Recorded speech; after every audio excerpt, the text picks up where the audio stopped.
Good morning, students. Welcome to our physics online class.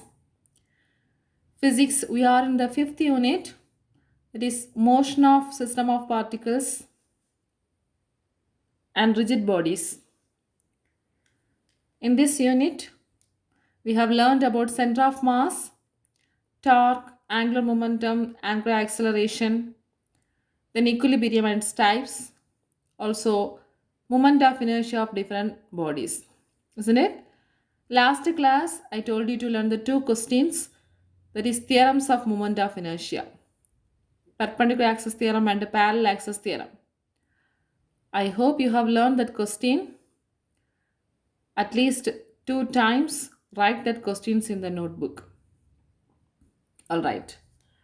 We will start off today's session. Today we are going to discuss about rotational dynamics.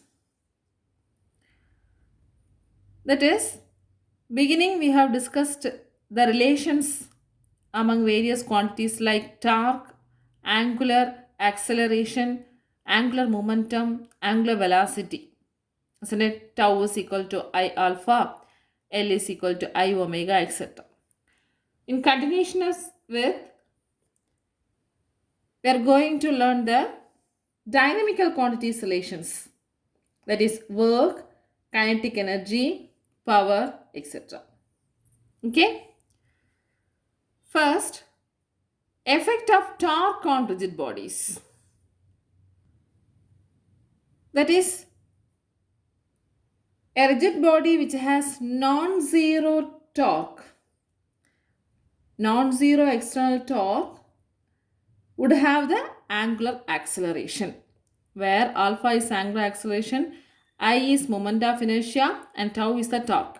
If there is no external torque, that body produces the angular acceleration. So the relations can be written as tau is equal to I alpha.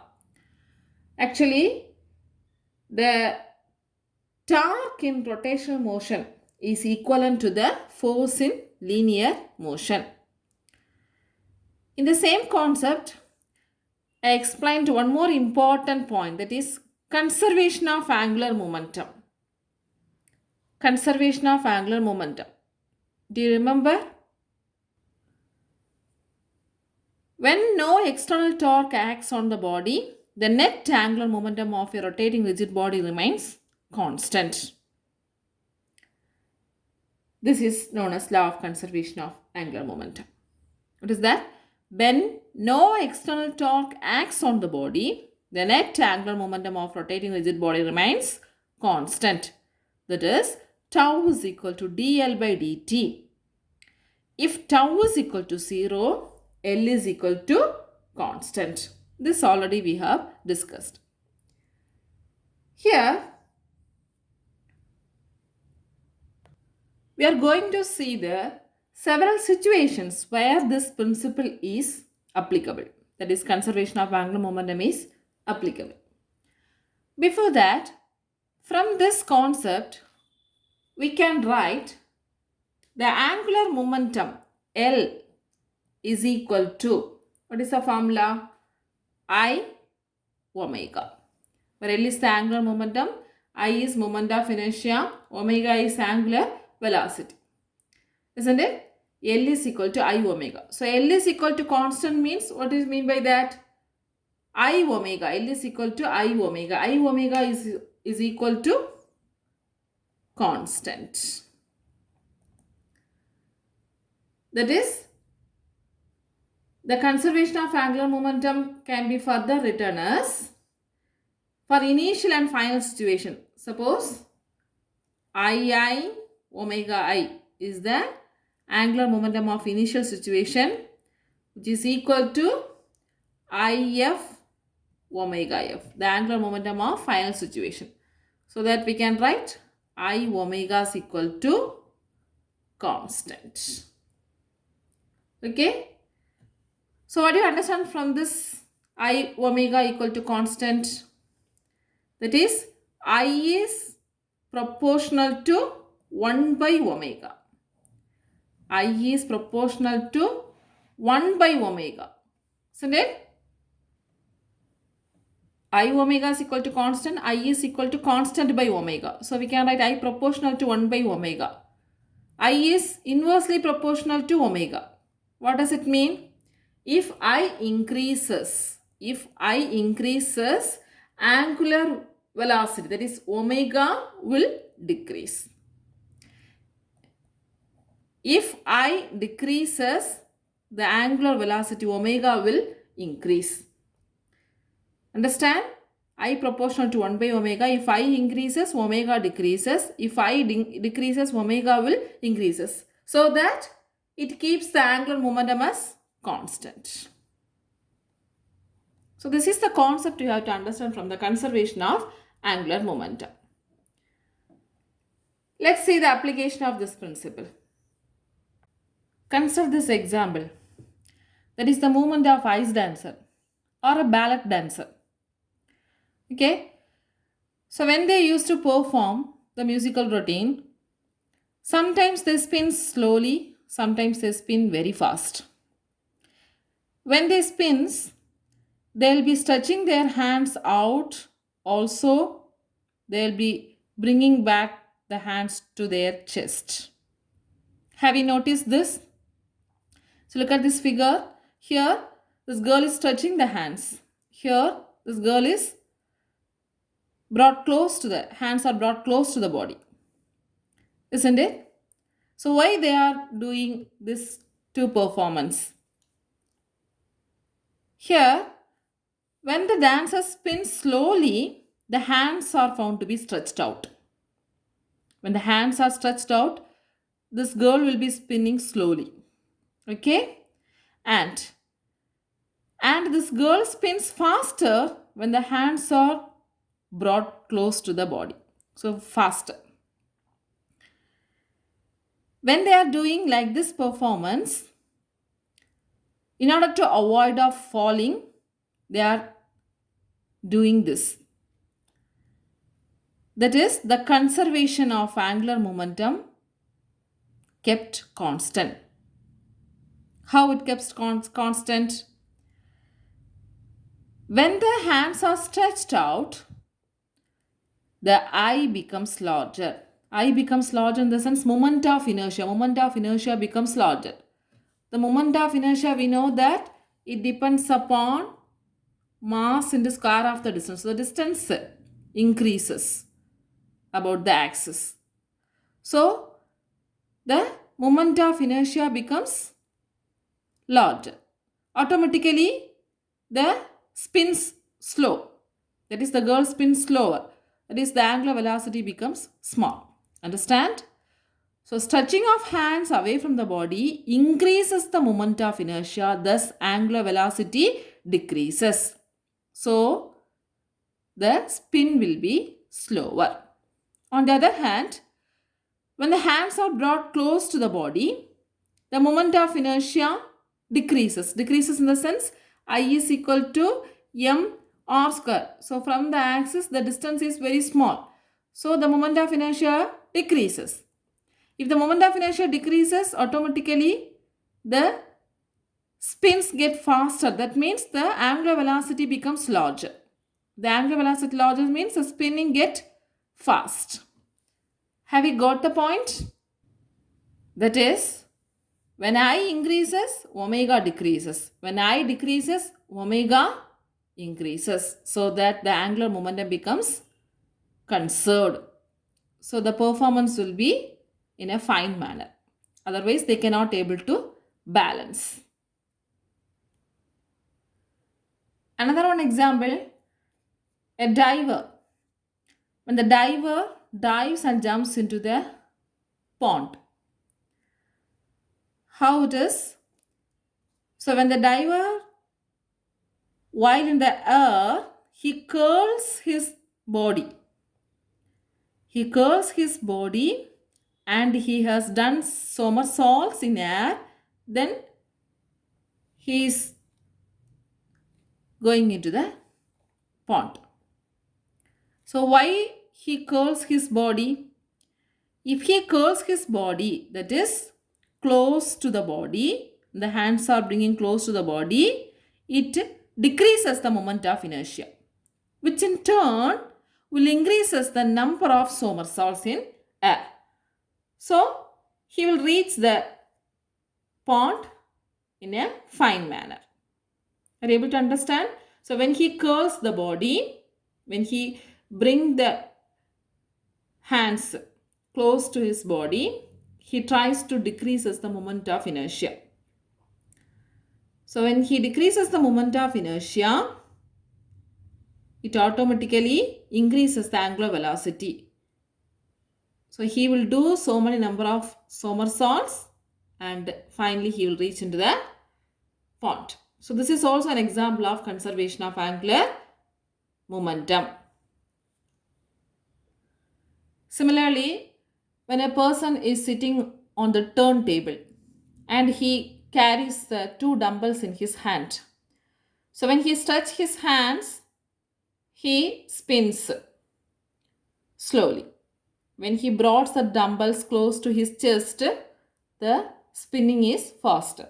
This is also the principle of conservation of angular momentum. I hope you have understood this conservation of angular momentum applications. Let's move on to the next topic, that is work done by torque. Already work done by a force we have discussed, that is work done is equal to force into displacement, isn't it? So here work done by torque. So here torque we have to consider rotational system. So consider a rigid body rotating about a fixed axis. So this is a rigid body which is rotating about a fixed axis. Here one point P is considered. This is on the body which is rotating about an axis perpendicular to the plane of the page. The axis is perpendicular to the plane of the page. So we can consider this is the point P lying on the body rotating about an axis perpendicular to the plane of the page. So the motion we can consider as a circular motion like this.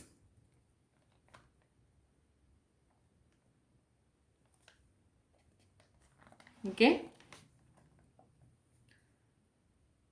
Now the center of this circle is considered here. So this is O. So a tangential force F is applied on the body. So the force, tangential force direction is this one. F is applied on the body. So because of this, it produces a displacement. So we can have this as the radius R and it produces a small displacement ds. Let us consider this is the initial position of the particle and after a interval of time it produces a displacement here. So ds is a small displacement. Okay. So because of this, the work done dw can be written as dw is equal to, work done is equal to force in displacement. So F into ds. Understand? First we have considered a rigid body. It is rotating about an axis. In that we are considering only one of the particle or one point P which is rotating about an axis perpendicular to the plane of the page. So here we are considering this particle in a translational motion. So I have drawn a tangential force direction here, F, which is applied in this direction. And here it produces small displacement ds. Consider this as the initial position and after a time it reaches here. So it produces small displacement ds. So what is the work done? Work done is equal to dw is equal to F into ds. Okay. So here the angle of rotation is mentioned as d theta. The angle d theta.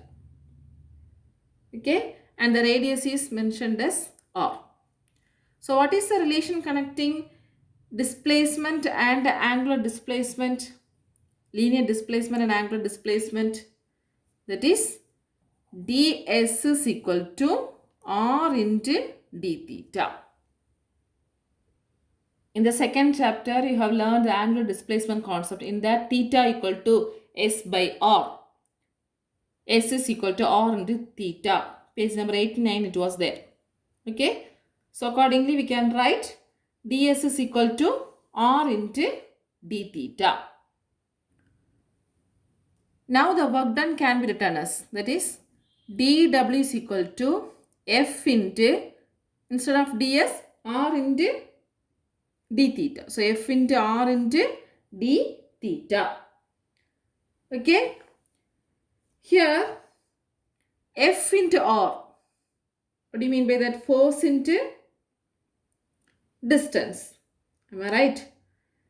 So, force into distance. It is the torque, tau, produced by the force on the body. Am I right? So, already we have learned what is tau. Tau is equal to R cross F. R cross F. Here, the angle is 90 degrees. So, R of sine theta, sine 90 degrees is equal to 1. So, we can write RF. So, R of or Fr is nothing but torque. So, we can write dw is equal to tau into d theta. Tau into d theta. So, this is the expression for work done by a torque on the body. Work done by a torque on the body. So, this we can analogous with the translation motion. What is the work done by a force in translation motion? dw is equal to F into ds. F into ds. Understand? So, work done by a torque is similar to work done by a force. Work done by a torque is nothing but dw is equal to tau into d theta. Work done by a force is F into ds. So, we have considered a rigid body which is rotating. In that, we have considered one point P, and the translation force is acting in this direction. It produces a displacement ds. So, we can write the work done as force into displacement. Also, it produces an angular displacement. That means it is rotating. So, it produces an angular displacement with an angle d theta. In that, we can write ds is equal to r into d theta. So, dw equal to fr into d theta. What is the fr? This tau is equal to r cross f, or r of sine theta. Theta is 90 degree, means sine 90 is equal to 1. So, rf. So, this produces the torque.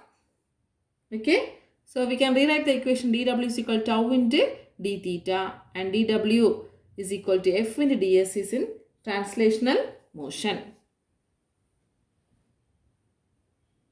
Next, kinetic energy in rotation. Okay, already we know the kinetic energy half mv square in translational motion. Finally, we are going to compare the translational motion and rotational motion. Okay, so here, first of all, we can consider the rigid body. A rigid body which is rotating about an axis with an angular velocity omega. Okay. So, every particle of this body has the same angular velocity. Omega of all the particle becomes same, but the tangential velocity is different. That is, the linear velocity is different. Each position, the direction, it differs. So, we can say different tangential velocities and the same angular velocity from its position and axis of rotation. Okay. First, we can choose a particle of mass m. So, this is the particle of mass m.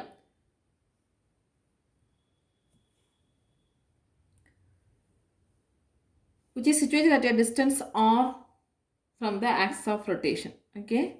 So, this is the distance as r. So, in your book it is given as mi and ri. And it has a tangential velocity v. That is, vi is known as the tangential velocity. The tangential velocity differs because of direction, but omega same. So first we have considered the one mass and it has the tangential velocity Vi. So how can we write the kinetic energy? The kinetic energy KEI of the particle. Kinetic energy of the particle, that is KEI is equal to half mv square, here half mi Vi square. Okay, so it rotates with the same angular velocity but different tangential velocity. Here also we are going to apply the relation between linear velocity and angular velocity. What is the relation? That is V is equal to R omega. Okay. So V is linear velocity, omega is angular velocity. So here we can substitute as kinetic energy is equal to half mi, instead of Vi square we can write as Ri square omega square. Right? And this term we can rearrange it and written as half mi Ri square into omega square. What is mi Ri square? S. This is moment of inertia. Isn't it? So here this is for only one mass. For a whole body, that is the body is made up of large number of such particles. So we can write it as kinetic energy for the whole body as half into sigma mi Ri square into omega square, m1 Rn square plus m2 R2 square plus etc. mn Rn square or mi Ri square, isn't it? So for whole body we have to use the summation. So the term sigma mi Ri square is equal to the moment of inertia of the whole body. So if you are substituting here, the equation becomes kinetic energy is equal to half I omega square. Half I omega square. So when we are comparing this with the translational motion, what is that? K is equal to half m v square. Understand? So this is kinetic energy in rotation. So first a rigid body with same angular velocity but differential tangential velocity, and for one mass we have written the kinetic energy half mv square and substituting the relation between linear velocity and angular velocity, so we get mi Ri square omega square, half mi Ri square omega square, and rearranging and writing. Then for whole body we have to put the summation, so we'll be getting sigma mi Ri square equal to moment of inertia. So kinetic energy is equal to half I omega square, or kinetic energy is equal to half m v square. Here we are going to find the relation between kinetic energy and angular momentum. Kinetic energy and angular momentum L. So the angular momentum of a rigid body is written as L is equal to I omega. The kinetic energy of a rigid body is written as half I omega square. Isn't it? Now in this kinetic energy, we are multiplying the numerator and denominator by I. That is, K is equal to half into I omega square into I by I. So, half I square omega square divided by I. That is half I omega the whole square divided by I. What is I omega? L. L is equal to I omega. So we can write it as half L square by I, since L is equal to I omega. So the relations between kinetic energy and angular momentum is K is equal to L square by 2I.